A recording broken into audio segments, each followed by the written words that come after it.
Pharma village ప్రజాభిప్రాయ సేకరణ కార్యక్రమంలో ఉద్రిక్తత నెలకొంది. వికారాబాద్ జిల్లా దుద్యాల మండలం లగచెర్లలో ఫార్మా విలేజ్ కు వ్యతిరేకంగా స్థానికులు ధర్నా చేపట్టారు.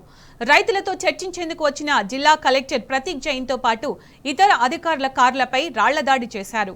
కలెక్టర్ గో బ్యాక్ అంటూ నినాదాలు చేశారు. గ్రామానికి 2 కిలోమీటర్ల దూరంలో గ్రామ సభ ఏర్పాటు చేయడం పట్ల రైతులు ఆగ్రహం వ్యక్తం చేశారు.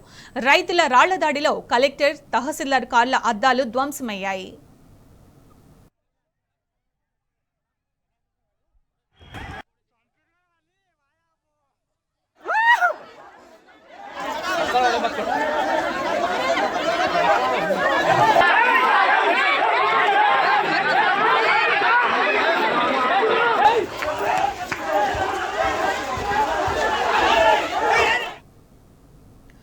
దుద్యాలలో ఫార్మా పరిశ్రమ ఏర్పాటు కోసం ప్రజాభిప్రాయ సేకరణకు వెళ్లిన జిల్లా కలెక్టర్ అధికారులకు బాధిత రైతుల నుంచి ప్రతిఘటన ఎదురైంది.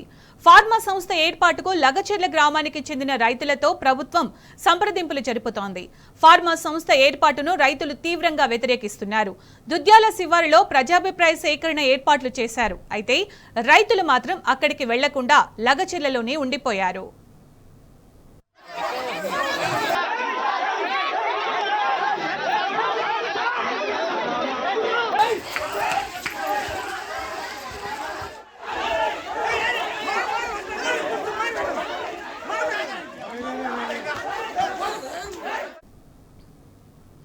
ఇక లగచెర్లలో లేటెస్ట్ అప్డేట్స్ మా ప్రతినిధి గణేష్ అందిస్తారు. గణేష్, ప్రెసెంట్ అక్కడ సిచ్యుయేషన్ ఎలా ఉంది?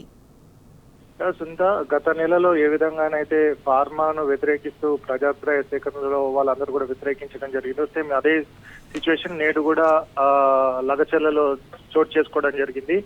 ఈ నేడు ఫార్మాసిటీ ఏర్పాటు కోసం ప్రజాభిప్రాయ సేకరణ ఏర్పాటు చేస్తామని కలెక్టర్, ఆర్డీఓ అలాగే కూడా సంబంధించి కొడంగల్ అర్బన్ డెవలప్మెంట్ అథారిటీకి సంబంధించిన అధికారి వీళ్ళందరూ కూడా రావడం జరిగింది. అయినప్పటికీ కూడా మేము అందరం కూడా బహిష్కరించామని చెప్పేసి వారికి సంబంధించిన ప్రతినిధులు, గ్రామానికి సంబంధించిన ప్రతినిధులందరూ కూడా అధికారులకు చెప్పడం జరిగింది సమావేశం కాడ. ఆ తర్వాత గ్రామస్తులందరూ కూడా ఒక దేవాలయం దగ్గర వారందరూ కూడా సమావేశం ఏర్పాటు చేసుకోవడం జరిగింది.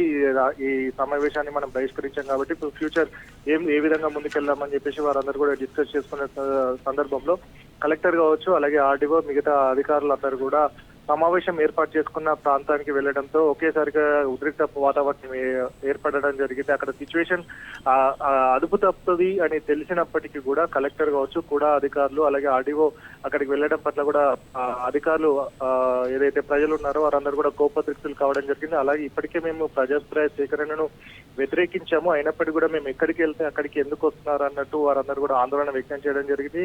కలెక్టర్ గో బ్యాక్ అంటూ నిరసన వ్యక్తం చేయడం జరిగింది. అప్పటికే ఉద్రిక్త వాతావరణం ఏర్పడడంతో ఒక్కసారిగా అధికారుల పైనకు వారందరూ కూడా చొచ్చుకోవడం జరిగింది. సో ఇందులోనే తొందరగా అప్రమత్తమైన అధికారులు కలెక్టర్ ని కావచ్చు మిగతా అధికారులందరినీ కూడా కాళ్ళలో తీసుకెళ్తున్న సమయంలో కూడా ఉద్రిక్త వాతావరణంలో అధికారుల కార్ల పైన రాళ్ళు రువ్వడం జరిగింది. కూడా అధికారి పైన ఏదైతే వెంకటరెడ్డి కూడా అధికారి ఉండడం జరిగింది, ఆయన పైన చేయి చేసుకోవడం జరిగింది. మొత్తంగా ఉద్రిక్త వాతావరణం ఉండడం జరిగింది. ప్రజలు అలాంటి పరిస్థితుల్లో ఉన్నారని తెలిసి కూడా కలెక్టర్ కావచ్చు మిగతా అధికారులు వెళ్లడం పట్ల కూడా సర్వత్రా కూడా నిరసన కావడం జరుగుతుంది. ప్రజలను రెచ్చగొట్టే విధంగా, అంటే ఎక్కడికి వెళ్ళినా మిమ్మల్ని వదిలిపెట్టము, బలవంతంగానైనా సరే మీ భూములను లాక్కుంటామనే విధంగా కూడా వాళ్ళు ప్రవర్తించడం పట్ల కూడా ప్రజలందరూ కూడా ఆందోళన వ్యక్తం చేయడం జరుగుతుంది. 3 మండలాలకు సంబంధించిన ప్రజలందరూ కూడా గత కొద్ది రోజులుగా, అంటే గత కాంగ్రెస్ ప్రభుత్వం వచ్చినప్పటి నుంచి కూడా ఫార్మసిటీని కొడంగల్లో ఏర్పాటు చేస్తామన్నప్పటి నుంచి కూడా ఈ 3 మండలాలకి దుద్యాల, హకీంపేట అలాగే గౌరారం వీళ్ళందరూ 3 మండలాలకు సంబంధించిన ప్రజలందరూ కూడా ఆందోళన వ్యక్తం చేయడం జరుగుతుంది. ఈ ఒక్క గ్రామంలోనే ఎప్పుడైతే ప్రజాభిప్రాయ సేకరణ జరుగుతున్న గ్రామంలోనే 600 ఎకరాలకు సంబంధించిన పంట పొలాలు అన్నిటి కూడా పోవడం జరుగుతుంది. ఈ పంట పొలాలు పోవడం పట్ల కూడా మా భూములు కావచ్చు మొత్తంగా గ్రామాలే కలుషితమైపోతాయి, ఇక్కడ భూములే కానరావని పరిస్థితి ఏర్పడుతుంది. సీఎం గా, అంటే తమ ఎమ్మెల్యే సీఎం అయిన తర్వాత తమ బతుకులన్నిటి కూడా చీకటిమయమయ్యాయని కూడా ప్రజలు ఆందోళన వ్యక్తం చేయడం జరుగుతుంది. అభివృద్ధికి అభివృద్ధి అనేది కొడంగల్లో ఉండాలి, కానీ ఇట్లాంటి ఫార్మా లాంటి కాలుష్యకారకాలైన కంపెనీలు తీసుకురావడం ఎంతవరకు సమంజసం అని వారు చెప్తున్న నేపథ్యం కనబడుతుంది. ఇంతకు ముందు అక్కడున్న స్థానిక రైతు ఒకతను మాట్లాడుతూ ఏం చెప్పాడంటే, ఇక్కడున్న వాళ్ళందరూ కూడా, చుట్టుపక్కల ఉన్న వాళ్ళందరూ కూడా చిన్న సన్నకారు రైతులు, ఇక్కడ పాడి పొలాల మీద ఆధారపడి ఉంటాం, మాకు చాలా మంచి పంటలు వస్తాయి, అలాంటి మా భూములు లాక్కొని మాకేదో కొంచెం ప్లేస్ ఇచ్చినంత మాత్రాన మా జీవనాధారం గడవదు, మేము ఎవ్వరం కూడా భూములు ఇవ్వడానికి రెడీగా లేము అని చెప్పి చాలా క్లియర్గా చెప్పడం జరిగింది. మొదటి నుంచి కూడా వాళ్ళు అదే చెప్పడం జరుగుతుంది.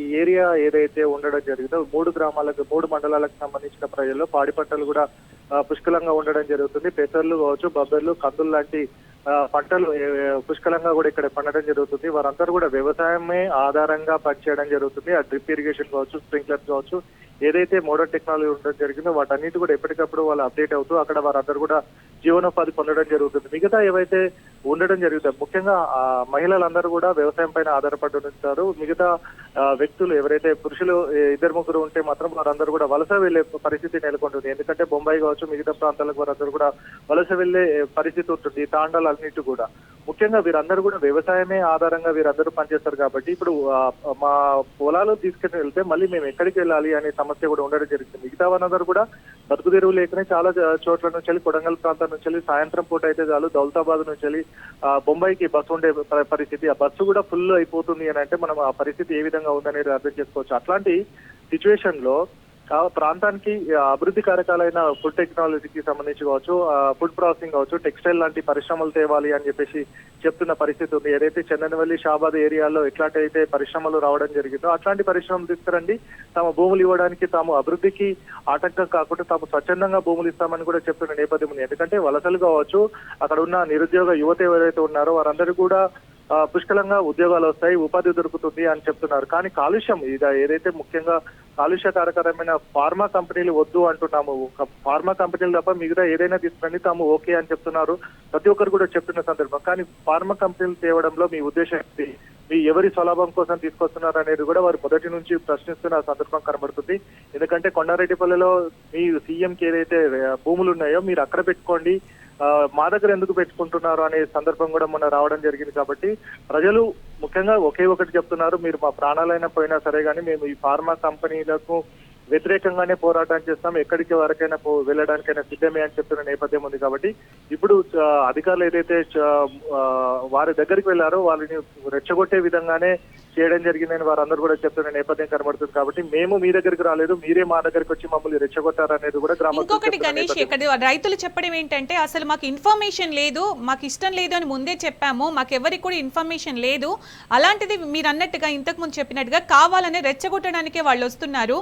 ఇంకోటి ఈ కాలుష్యం వెదజల్లే ఫార్మా కంపెనీలు కాకుండా ఎవరికైనా ఉపయోగపడే ఉంటే అందరూ బాగుండేటట్టయితే మేము ఇవ్వడానికి సిద్ధంగానే ఉన్నాము. కానీ పంట పొలాలు కాకుండా వేరే పొలాలు, వేరే ల్యాండ్స్ చాలా ఉన్నాయి, ఇట్లాంటివి ఏమన్నా ఉంటే అలాంటి చోట చూసుకోవచ్చు కదా అని అనడం జరుగుతోంది.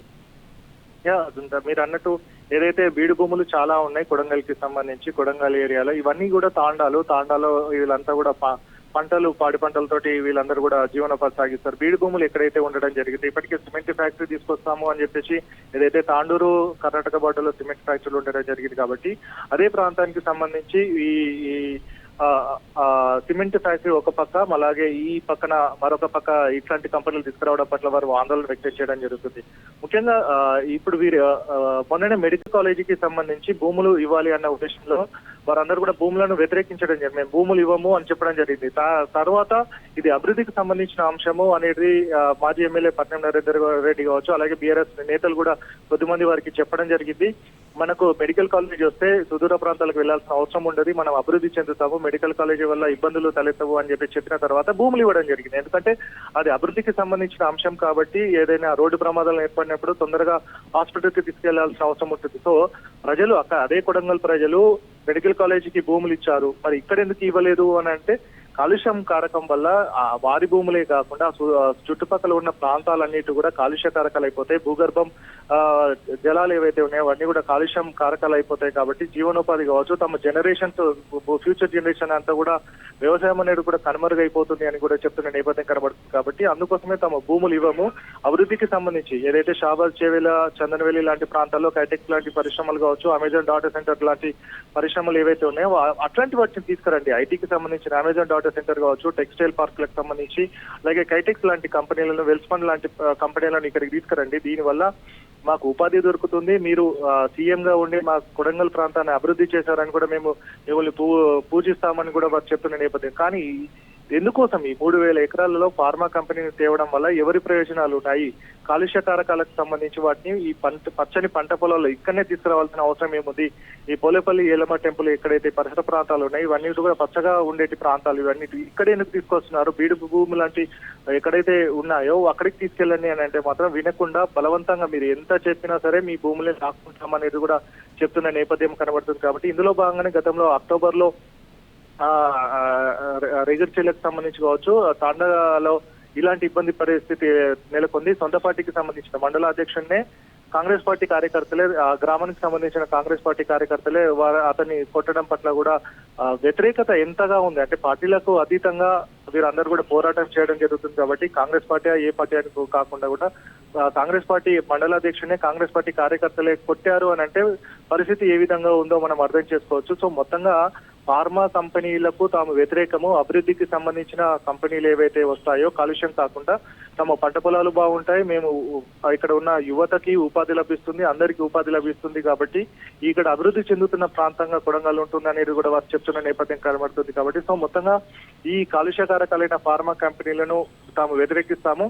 సో ఈ రెచ్చగొట్టే ధోరణి ఏదైతే ఉందో అధికారులు తమ వద్దకు వచ్చి తమను రెచ్చగొడుతున్నారో అట్లాంటి మళ్ళీ రిపీట్ కావద్దు. తాము ఎక్కడ పెట్టినా ఈ 3 మండలాల్లో ప్రజాభిప్రాయ సేకరణకు తాము బహిష్కరిస్తున్నామని చెప్పిన సందర్భం కనబడుతుంది. కాబట్టి మరోసారి కూడా ఇట్లానే చేస్తే ఇదే సిచ్యువేషన్ రిపీట్ అవుతుందని కూడా గ్రామస్తులు చెప్పడం జరుగుతుంది. Right Ganesh, thank you.